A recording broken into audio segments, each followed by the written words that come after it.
Amigos, comenzamos las conversaciones de esta mañana. Le damos la bienvenida al congresista de Fuerza Popular, Miguel Torres. ¿Cómo está, Miguel? Gracias por estar con nosotros esta mañana. Enrique, buenos días. Bueno, muchas gracias. mucho por conversar, pero lo primero que quería preguntarle es cómo han recibido esta vigilia ayer del Ministerio Público, que claramente pues, ha tenido una tónica de respuesta a lo que es la acusación constitucional contra el fiscal de la Nación. Sí, yo en general, Enrique, soy muy respetuoso de las manifestaciones ordenadas, que la población pueda hacer. Sin perjuicio de eso, no puedo dejar de recalcar mi sorpresa de ver que se realice una vigilia obligatoria, ¿no? ¿Por qué ha sido obligatoria? ¿Ha sido una convocatoria? De hecho, recordamos que ya la semana pasada se mostró cómo, me parece que un fiscal provincial había ordenado obligatoriamente la asistencia a la vigilia con una vela. Entonces, ese tipo de gestos evidentemente desvaloran, pues, ¿no? Una actitud adecuada o una actitud también valedera de las personas que sí, sinceramente, quieren ir a manifestar una posición. Yo respeto, yo estoy seguro, Enrique, que dentro de la Fiscalía, dentro del Ministerio Público, existen fiscales probos, fiscales buenos, pero también cada vez estamos convencidos más de que hay una línea de corrupción dentro de la Fiscalía, lastimosamente como en todos los organismos del Estado, y que genera pues que Fuerza Popular dentro del Congreso de la República haya interpuesto a través de Daniel Salaverry, haya apoyado a Daniel Salaverry y también a la congresista Vilca Toma como no agrupada en una denuncia constitucional contra el fiscal de la Nación. ¿Cómo se expresa esa línea de corrupción? Veamos, cuando nosotros analizamos cuál es la actuación del Estado respecto a las empresas consorciadas de Odebrecht, encontramos una forma sistemática de actuar. Y este actuar es omitir más bien cualquier tipo de acto. Yo recuerdo mucho, Enrique, yo me he dedicado no tanto a la parte del Ministerio Público, sino a la parte del Ejecutivo. Y yo recuerdo que el Ejecutivo durante meses hemos venido discutiendo por qué el decreto de urgencia que ellos habían emitido, recordarás este 003, a través del cual supuestamente se garantiza la reparación del Estado, porque solamente estaba direccionada única y exclusivamente a Odebrecht y no a las demás empresas que iban de manera consorciada con ella, en los casos en los cuales se había reconocido que había habido algún tipo de pago de coima o corrupción. Entonces, lo que yo veía en el Ejecutivo era una clara defensa de estas empresas consorciadas. Y no una defensa por los trabajadores, por los proveedores, que, claro, yo me solidarizo con los trabajadores y con los proveedores de estas empresas, pero que una cosa, hay que separar el trigo de la paja, como quien dice, ¿no? Una cosa es los trabajadores, los proveedores de la empresa, y otra es, o son las empresas que están consorciadas y que se han beneficiado de los resultados ilegales que ha obtenido Odebrecht. Cuando nosotros hemos visto durante todos estos meses, casi 9 meses, que el Ejecutivo no levantaba un solo dedo para poder asegurar el pago de una reparación respecto de empresas como Graña y Montero, como JJ Camet, entre otras, pues nos llamaba mucho la atención. Y lo mismo parece haber sucedido en el Ministerio Público, en donde cuando nosotros preguntamos y decimos, oye, ya, me queda claro, el Estado, me parece que el Ejecutivo quiere blindar estas empresas, no se quieren meter con ellas, no quieren chocar con algunos intereses, ok. Ministerio Público, ¿qué es lo que hemos estado haciendo? Al inicio, Enrique, la respuesta es, esto es reservado, esto es reservado, esto es reservado. Y claro, bajo la excusa de esto es reservado, pues ellos pueden hacer lo que desee. Nadie decía que... ¿Usted no cree que había una investigación contra las empresas como lo ha señalado repetidamente? No lo creo. Y si me estoy equivocando, ojalá sea así, pero que me demuestren que han hecho el levantamiento del secreto de telecomunicaciones, que nos demuestren que han hecho el levantamiento del secreto bancario, que han tomado medidas preventivas. De acuerdo al comunicado de la consorciada Graña y Montero... No los han llamado. Ellos ni siquiera los han llamado, ni nada por el estilo. Y Hamilton Castro dice que lo que se ha estado haciendo son los peritajes relacionados a partir de las declaraciones de Barata y que esto era parte de la colaboración eficaz de Barata Entonces no había por qué incluir en ese caso a la empresa en sí. ¿No sería eso posible? Sí, yo creo que a la población no hay que tratarla de distraer, ¿no? Yo me pregunto, han pasado casi un año desde que Barata señaló que las empresas consorciadas estaban involucradas en el pago de las coimas. Yo si fuera una persona a pie y viera que ha pasado casi un año, me preguntaría, ¿es suficiente esas pericias o he debido aprovechar todo este tiempo para evitar que este tipo de empresas puedan vender, transferir o al final incumplir con una posible reparación civil? Algo que te quiero hacer recordar, Enrique, y que a veces lo hemos olvidado, es que esto de advertir a la Fiscalía de que no están haciendo nada contra estas empresas, no lo decimos solamente nosotros en este momento. Las procuradoras, ¿te acuerdas de las procuradoras estas que fueron invitadas? Cuero, Julia Príncipe. Ellos, ¿no? El 21 de abril de 2017 relatan cómo han venido poniendo en conocimiento del Ministerio Público la necesidad de incluir como investigados a estas empresas. ¿Sabes cuál fue la respuesta del Ministerio Público? ¿Cuál fue? El Ministerio decidirá lo conveniente en el momento oportuno. Ahora, volteemos un poco la lógica, Miguel, antes de continuar con la conversación sobre la Fiscalía. Usted es abogado. Usted sabe muy bien que en casi todos los países lo que hay es criminalidad corporativa, leyes de leniencia. Estas leyes lo que hacen es garantizar la responsabilidad penal del ejecutivo que haya estado metido, ¿no?, en algún delito. Del funcionario, ¿no? Garantiza que el accionista de esta empresa se haga responsable a través de multas. Okay. ¿No? Pero la empresa no desaparece, pues, y los trabajadores no se quedan en la calle. El decreto de urgencia 003, yo no sé cómo lo esté evaluando el gobierno. Por las conversaciones que he tenido, ellos insisten en evaluarlo bien. A mí me parece que no ha salido tan bien, porque ni ha garantizado la venta de los activos, como estaba definido, ¿no? Por la situación, pues, que vienen los compradores y dicen, oye, yo no me voy a meter en esto porque después me puede caer la justicia, yo para qué me voy a hacer de un proyecto, entre comillas, contaminado, ¿no?, si no lo van a, otra vez, entre comillas, sanear. Y de otro lado, se ha roto la cadena de pagos, que era el otro objetivo del decreto 003. Y se ha roto la cadena de pagos porque se ha expresado en 150 proveedores de Odebrecht que han quebrado. ¿No sería más lógico, en lugar de profundizar el error, si lo vemos desde ese lado, que el Congreso promueva, por ejemplo, una ley de leniencia o de criminalidad corporativa? Porque, vamos, o sea, independientemente del criterio de justicia que querramos aplicar acá, se cae Odebrecht y esta empresa mueve 1% del PBI. O sea, consecuencias va a haber. ¿Eso es lo que Fuerza Popular estaría pretendiendo? Sí, discrepo, Enrique, de lo que has mencionado respecto del decreto de urgencia. No sé cuál de todas las versiones, porque la verdad que había un montón de versiones del decreto de urgencia, pero el último, el que fue aprobado, que por cierto ha sido un golpe contra la corrupción y que lastimosamente Fuerza Popular quedó prácticamente sola, salvo 2 votos aislados de otros parlamentarios, pero que tanto PPK, el APRA, APP y Acción Popular decidieron darse la espalda, y no obstante que ellos señalan la lucha contra la corrupción. Y en esta norma que buscó involucrar a estas empresas, sí hemos tenido cuidado de lo que tú estás señalando.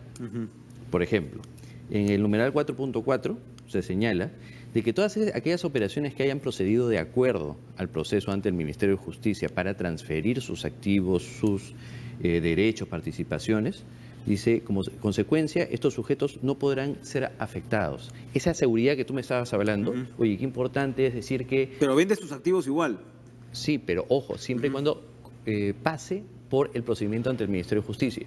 Y solo si es que pasas a través del Ministerio de Justicia y cumples con todos los requisitos, las personas que lo adquieren pueden continuar con el proceso. Lo que me acabas de reclamar hace unos minutos, me dices, oye, sí, pero las personas son las malas, las empresas no. Entonces hay que asegurar la continuidad de las compañías. Eso lo hemos hecho acá. Eso exactamente. Pero los estás obligando a vender los activos igual. No les estoy obligando, les estoy diciendo que si tú tienes o si tú quieres, porque entiendo que esas empresas quieren hacer una transferencia de sus activos, lo tienes que hacer a través del Ministerio de Justicia. Y si quieres, pero es que si caes en el 003 estás obligado si es que tú confiesas corrupción, estás obligado a transferir. ¿No? Ya no vas a poder negociar con el Estado. Eso se supone que es el 003. Perdón. ¿A dónde se van a ir las...? Entonces estamos recibiendo la información del 003 de manera inadecuada.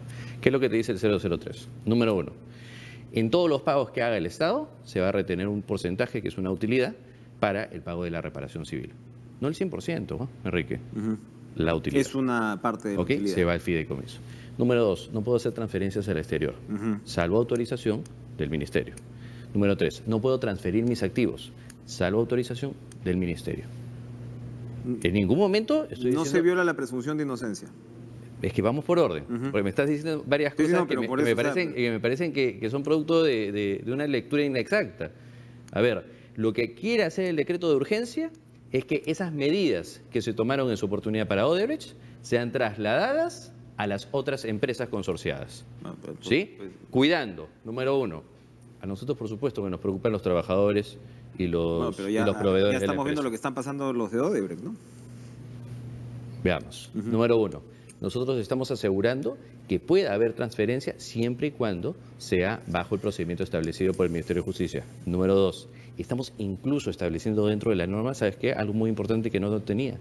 Y estamos señalando de que una vez que se retenga esa utilidad para el fideicomiso, el resto, la empresa le tiene que dar prioridad al pago de trabajadores y de proveedores. Es más, una tercera medida se ha incluido dentro de este decreto de urgencia, que señala y se le dice a la SUNAT, oigan, señores de la SUNAT, yo sé que ustedes tienen la facultad de hacer todos los embargos que estimen conveniente. Yo te voy a pedir, SUNAT, que cuando vayas a hacer algún embargo, prefieras el embargo ilíquido. ¿Qué quiere decir esto para que todos lo entiendan? Que prefieran embargar, por ejemplo, un inmueble a una cuenta. ¿Por qué? Porque esa cuenta necesitemos que esté liberada para el pago de trabajadores y de proveedores. Entonces, estas preocupaciones, Enrique, que tú tienes, han sido atendidas dentro del decreto de urgencia. No solamente hemos incorporado a las consorciadas dentro del mecanismo, sino que hemos tenido la cautela, la previsión de poder ayudar a los trabajadores y a los proveedores, a esos pequeños, medianos proveedores que no estuvieron dentro del mecanismo de corrupción, sino que simplemente estaban tratando de generar utilidades que se vean cauteladas. Y muy bien las aclaraciones, pero yo me estaba refiriendo pues a una legislación de criminalidad corporativa que no tenemos, ¿no? Y seguimos sin tener. Pero bueno, sí, seguramente tenemos que desarrollarla, pero mientras tanto necesitamos esto de acá. Hay que darle a Grañín Montero por el momento. Necesitamos esto de acá. Bueno, yo no sé, Enrique, o sea, si tú me dices, yo me siento cómodo habiendo sacado una norma en donde está cautelando derechos para aquellas empresas que se han beneficiado de la corrupción, mejor dicho, para que esas empresas que se han beneficiado de la corrupción simplemente no le den la espalda al Perú y le dejen de pagar lo que le corresponde, sí. Donde estuvo Pepe Klimper como director, ¿no? Como director, y nadie lo ha negado, ¿no? El tema de la autonomía de la Fiscalía. Quien dice el Congreso no tiene el derecho de decirle a un fiscal cómo digamos, opera sus investigaciones. Usted me dice una línea de corrupción. Entonces, lo que ustedes ven es que sí habría corrupción en el Ministerio Público. Eso es lo que están afirmando, que Pablo Sánchez es un corrupto, que Hamilton Castro es un corrupto, que juegan a intereses subalternos. Vemos que existen elementos suficientes como para que se proceda dentro de un proceso de acusación constitucional a actuar las pruebas, a tomar los testimonios, a analizar si verdaderamente existen estos hechos irregulares. ¿Cuáles son los hechos irregulares que tanto el congresista Salaverry como la congresista Vilcatoma, que no es de Fuerza Popular ya, que tenemos una distancia, pero que en lucha contra la corrupción parece que estamos coincidiendo, es que básicamente hay dos cosas extrañas. Primero, es que han pasado casi un año desde que Barata involucraba a estas empresas consorciadas y el fiscal de la Nación no levantó ni un dedo al respecto. O sea, igualito que hizo el Ejecutivo. Mientras veníamos discutiendo todo este tiempo el decreto de urgencia, yo preguntaba, ¿y por qué no incluyen a las consorciadas? Y ellos me respondían, no, las consorciadas no te metas con ellas. Lo mismo que tú me estás diciendo.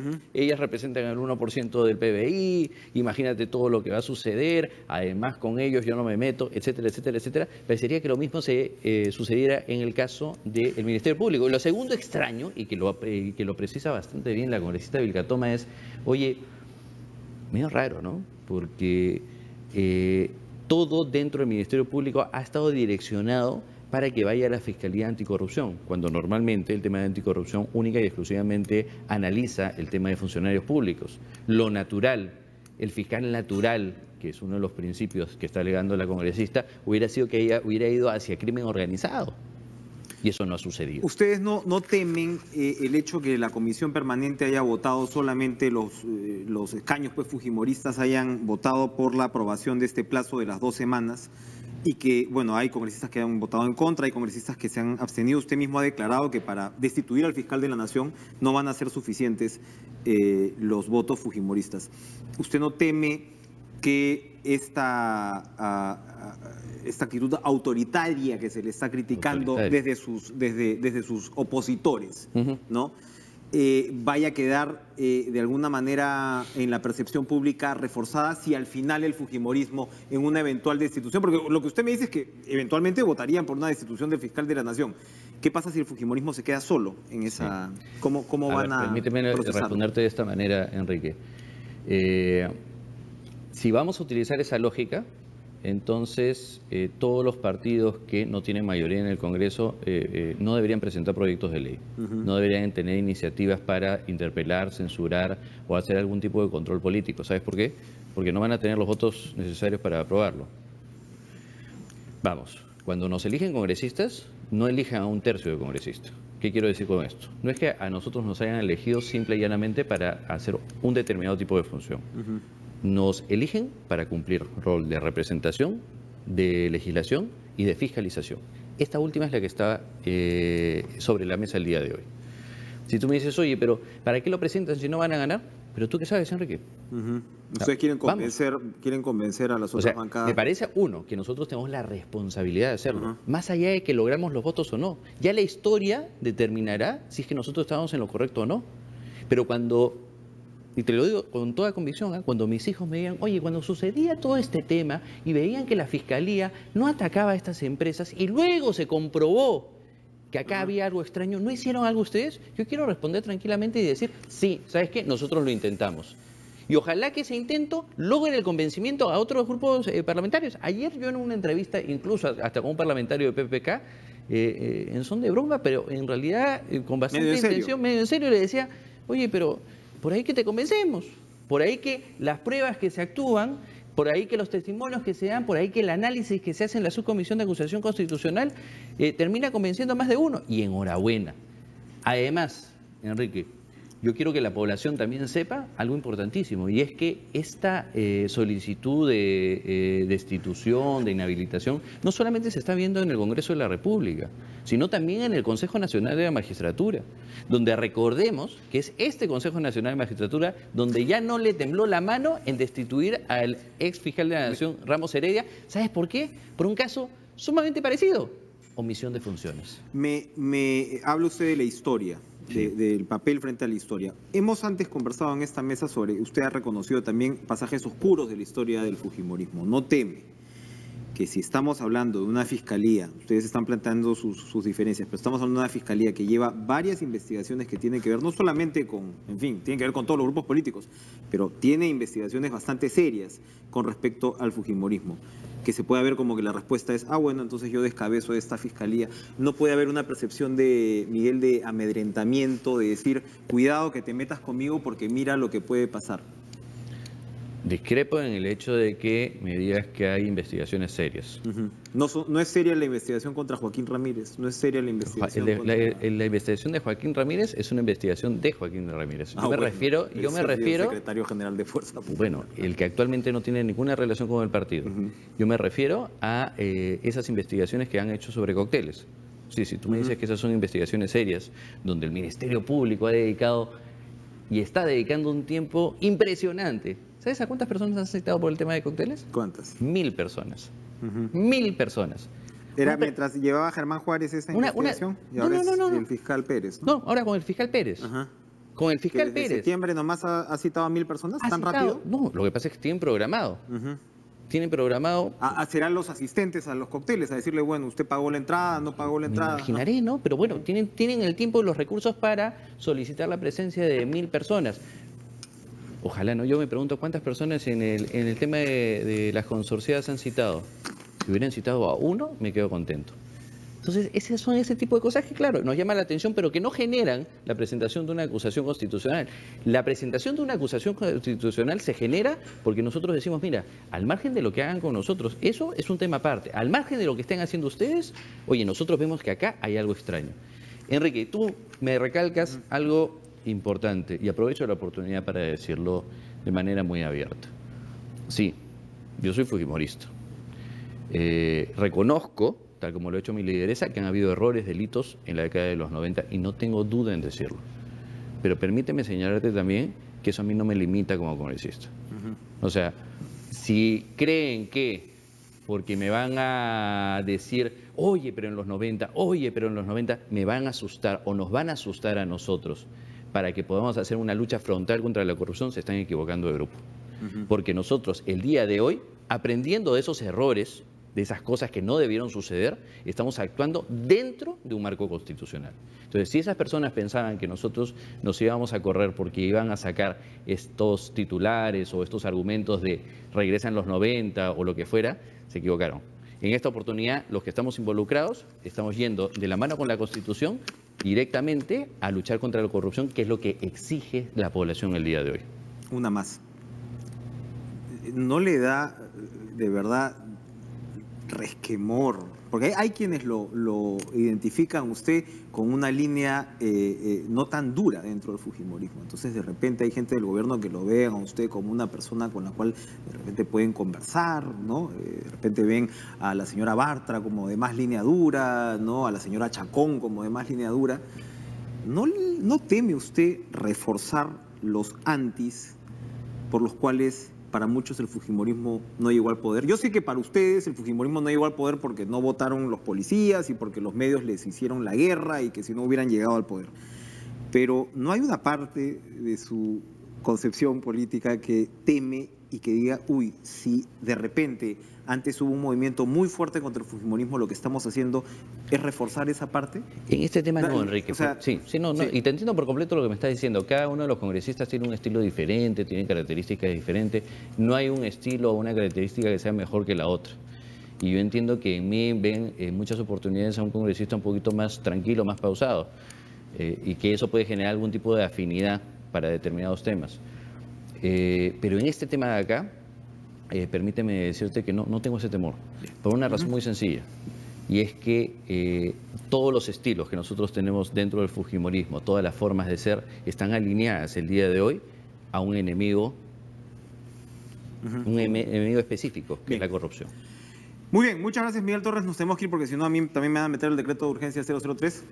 Se nos ha terminado el tiempo. Gracias, Miguel, por acompañarnos esta mañana. Nosotros nos vamos a una pausa y regresamos de inmediato con más en TVP Noticias.